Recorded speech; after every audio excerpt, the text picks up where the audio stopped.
Bago nga tayo magsimula dito sa content natin, gusto ko munang i-shoutout etong si Mona Katrina dahil nga sinasabi ko sa inyo lahat ng mga possible na magiging content natin ay nanggagaling din sa inyo sa mga comment ninyo dyan. Tulungan lang tayo mga tropa, no? At ang sabi niya dito, kapag po ba typing job, how much ang singil ninyo? Mga tropa ko, when it comes sa mga typing job, wala talaga akong specific na presyo na sinisingil or pinupost dito sa ating printing business. Kumbaga, nag-estimate lang talaga ako. Yung tipong mapapagod ka man sa pagta-type pero kahit papano kumita ka at yung tipong hindi ka lugi. Pero kapag yung customer naman natin ay magpapagawa ng resume, meron talaga akong pinaka-plug down rate dyan. Or usually, 1 to 2 page naman talaga yung ginagawa natin for resume, 100 pesos ang singilan natin dyan. At eto yung sample natin, may mga mangilan-ngilan akong customer na nagpapagawa ng mga resume na yung tipong hindi talaga sila marunong mag-computer. Kaya naman, from the scratch mo talaga sila gagawan. Kumbaga wala kayong reference. Tatanungin nyo siya or bibigyan nyo siya ng papel, nakapirasong papel na ilalagay nila dyan yung eksaktong pangalan nila, kung saan sila nag-high school, kailan birthday nila.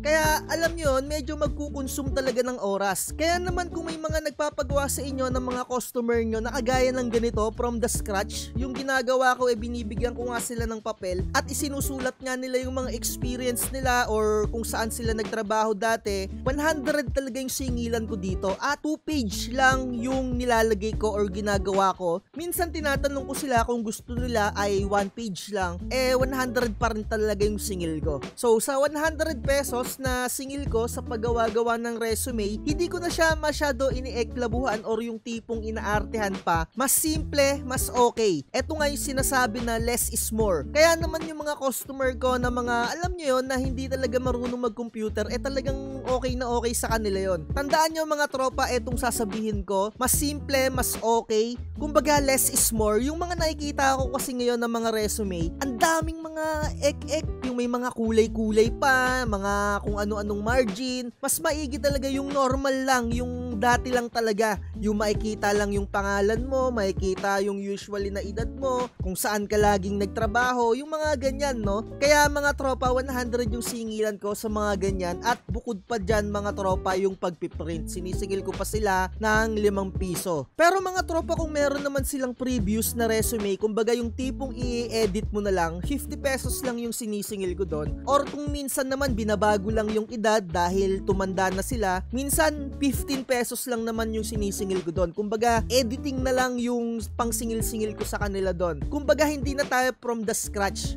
So ayun, no, sana natatandaan nyo. At mga tropa, when it comes naman kapag may ibibigay sa inyo ng mga papel tapos itatransfer ninyo into digital file, kagaya na itong nakikita ninyo sa screen natin, kapag mga ganito ay 50 pesos naman yung singil ko. Isang buong papel or A4 or short. Syempre kung long ay iba pa yung singil natin doon. Pwedeng sabihin natin na 60 pesos. Pero ako, A4 short, 50 pesos isang page. At mga tropa, halimbawa ay madaming page, mag-less pa rin kayo kahit papano. Kumbaga, pakonsuelo nyo na din sa inyong mga customer. Sabihin na natin na 35 isang page or 20 pesos kung talagang maramihan. Mga tropa, kung 10 piso nyo lang sisingilin, tapos isang buong papel or isang buong A4, tapos talagang dikit-dikit yung mga letter sa halagang 10 piso, mga tropa, yan yung pinaka nakikita ko na pinaka mababang maisisingil ninyo. Yan ay autopass ako dyan sa mga ganyan. Sa tingin ko ang pinaka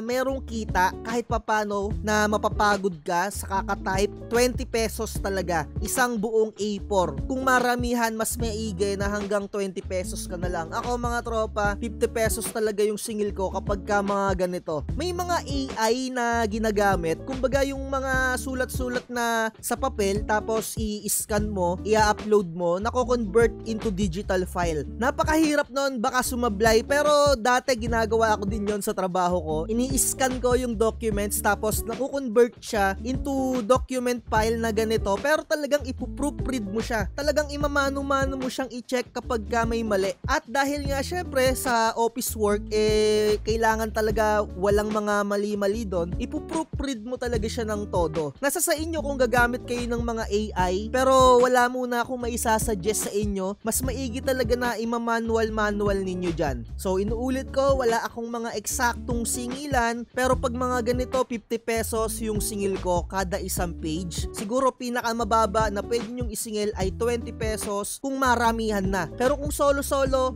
kailangan talaga ay 50. Para naman talaga sabihin nyo na kumikita kayo. Pero mga tropa, may mga customer din ako na ganito, yung mga nagpapa-research or ika-copy-paste mo yung mga picture. Pagka mga ganito naman, sinisingil ko to mga 50 pesos lang. Kasi syempre, sabihin naman na natin na copy-paste lang talaga. Kaya ayun, nag-i-stick na ako sa halagang 50 pesos. Kumbaga scenario by scenario talaga yung mga singilan ko. Kapag mga ganito naman, konti lang yung ibinigay sa akin ni customer, 50 pesos pa rin ang binibigay ko. Yun nga lang, inililibre ko na siya ng print kapag mga ganitong konti lang. And si customer ko naman talagang regular customer ko na siya na nagpapatype ng mga ganito. Kumbaga yung mga materials niya na nakasulat sa papel, kailangan ay maayos yung pagkaka-present, 'di ba? So eto, tinatranslate natin or ginagawa natin into digital file, tapos ipiprint natin yung mga sulat kamay niya. 50 pesos pa rin yung singil ko dyan, mga tropa. Nasa sa inyo kung gagayahin nyo yung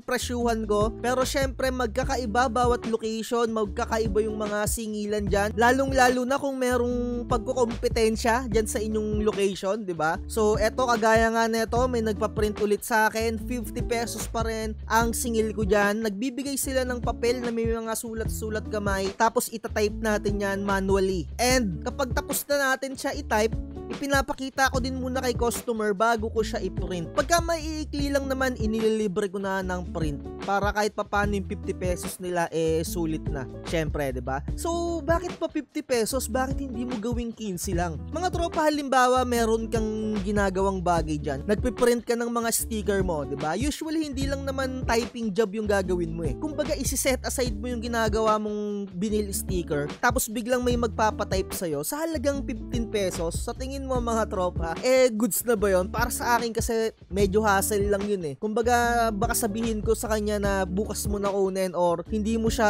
possible kunin. Kumbaga, ito turn away mo siya. Sa halagang 50 pesos, nakikita ko yung urgency. Kumbaga, parang mas gaganahan ka na gawin mo na agad yon, tapos tapusin mo na agad. Napaka worth it kung 50 pesos. Pero depende sa inyo, mga tropa, kagaya nga sinasabi ko, depende talaga kung gagayahin nyo ako, mga tropa. Kapag ganito naman, usually yung mga nagpapa-search, halimbawa, may mga nagme-message sa akin sa Facebook page, "Kuya, search mo naman ako ng ganyan," tapos pa-print. Kapag mga ganun naman na galawan, yung tipong copy-paste lang naman, 35 pesos lang yung singil ko doon, plus print. So, kagaya nito, yung customer ko, may mga pinapahanap-pahanap lang, 'di ba? Mabilisan lang. And tinatanong ko sa kanya kung okay na yan, yung spacing, kung malalaki ba yung letter. Sinasabi naman nila, okay na yan, kuya, simplehan mo lang.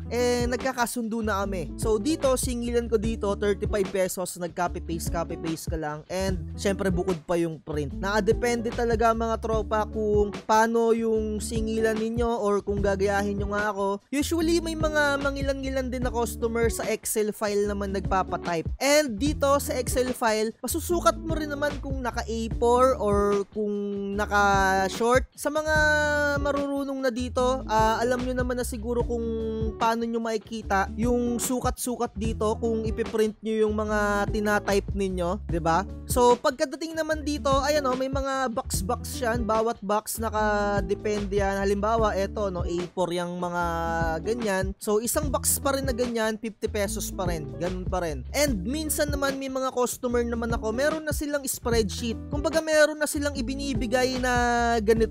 Hindi ko kasi pwedeng ipakita yung yung detalye na yun Medyo complicated. Syempre, napaka-importante nung details na yun. Hindi ko pwedeng maipakita sa iyo. Kagaya nga na sinabi ko, minsan nagbibigay sila ng spreadsheet. Kumbaga ganito, may mga blank na ganyan. Tapos meron silang ipinapa-insert sa akin na number or data. Kapag mga ganon, 50 pesos pa rin kada isang page, mga tropa. Per page pa rin. So, minsan konti lang yung ini-insert ko, 50 pesos na, and minsan madami naman talaga. Kaya naman minsan nagbibigay tayo ng mga discount hanggang 20 pesos lang talaga yung mga sinisingil-singil ko dyan. And kapag mga ganito naman, mga research or mga design, yung tipong talagang pang student, minsan pumapalagay din ako sa 50 pesos to 100 eh. Tinatansya-tansya ko din eh. Kung maraming mga revision or kung may mga pinapaulit-ulit, 100 ko sila sinisingil.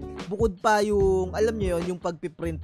Pero kung yung ginawa ko naman na design, syempre project nila yon, talagang hindi na sila nagreklamo, 50 pesos sinisingil ko yung ganito sa design, plus print, 20 pesos yung print ko ng isang A4 or ng isang short na full colored. Dati 15 pesos lang yung singil ko, pero sa ngayon 20 pesos na yung singil ko sa mga ganito. Inuulit ko kapag ka mga research na talagang kailangan yung maayos or talagang may mga design, 50 pesos ko siya sinisingil or up to 100. Kung maraming page mga tropa, hanggang 35 per page ko yung sinisingil. Kapag ka marami namang page tapos research, 35 pesos ko siya sinisingil bawat page. Pero kapag ka mga ganito, kagaya nga ng sinabi ko, medyo binababaan ko lang. Kapag ka yung tipong copy-paste lang, tapos hindi naman mga project, minsan 50-50 lang lahat na yan. Pero bukod yung print, di ba? Pagka mga research or project, kagaya nga ng mga ganito, 35 pesos ang isang page. Tapos syempre, aayusin mo talaga yung mga details doon, gagandahan mo talaga. Kasi syempre,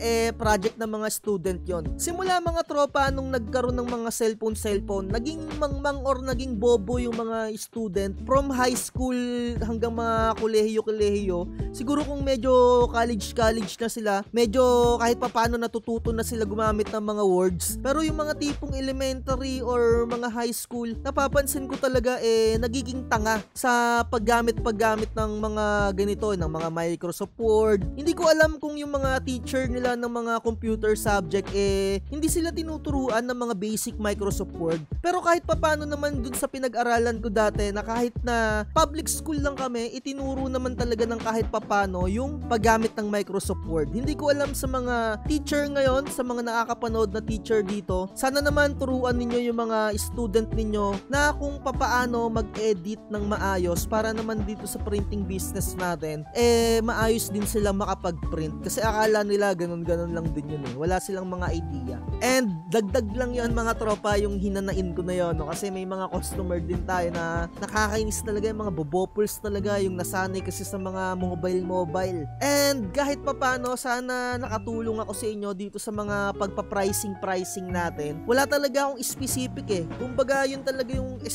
estimating lang ako. At mga tropa, when it comes naman sa mga bond paper na ginagamit ko, hard copy na kulay blue. Wala na akong iba pa na ginagamit, maliban na lang sa paper 1 na pinanga-alternative ko minsan, kasi minsan mas mura tong paper 1 and minsan mas mura tong hard copy. Basta 80 GSM yung ginagamit ko. Pero sa mga thesis naman mga tropa, usually hard copy na kulay red yung ginagamit ko, kasi yung napiprint ko agad siya. Yung hindi ko siya nai-stack. Pangit kasing i-stack tong hard copy na red. Medyo mataas kasi yung moisture dito sa amin, sa location namin, kaya kumukuluntoy siya. Hindi ko siya advisable kapag malapit kayo sa mga dagat or kung medyo maulan dyan sa lugar nyo, kasi na-absorb niya yung humidity or yung mga particles dyan sa mga paligid, yung mga basa-basa dyan, na-absorb yung mga bond paper natin. So siguro dito na natin tapusin yung vlogs natin. Medyo mahaba yung content natin na to, pero sana nakuha nyo talaga yung pricing or nagkaroon kayo ng basihan, kasi magkakaiba pa rin talaga yan bawat location eh. Nagkataon lang na dito sa location ko ganito talaga yung singilan ko, and wala akong pakialam sa mga iba kong mga kakumpetensya na may printing shop dito, kasi ayokong mapagod nang hindi ako kumikita. Gusto ko talaga na kung mapapagod man ako, kahit papano sakto yung kitaan natin, di ba? Like, share, and subscribe. Kung gusto nyo mag-avail ng mga templates, message nyo lang ako sa ating Facebook page. At lagi ko sinasabi, huwag magpapauto. Bye-bye. Sa promo. Huwag kang magpapauto, mag-isip ka sa pilian, sa laro ng buhay dama.